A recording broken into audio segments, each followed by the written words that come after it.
for that little cutting those slits in that rubber, this thing worked pretty dang well. I didn't even notice. Oh, it does have a light. Look at that. And a lock, so it doesn't go off in your box. Let's see, does it fit in the pack out?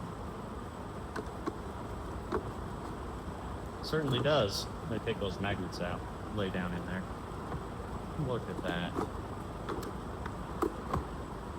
Good little size.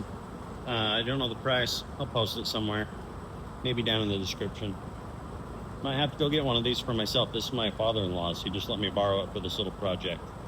I don't have a lot of need for a not a bandsaw, jigsaw. But he does. He's always doing wood projects.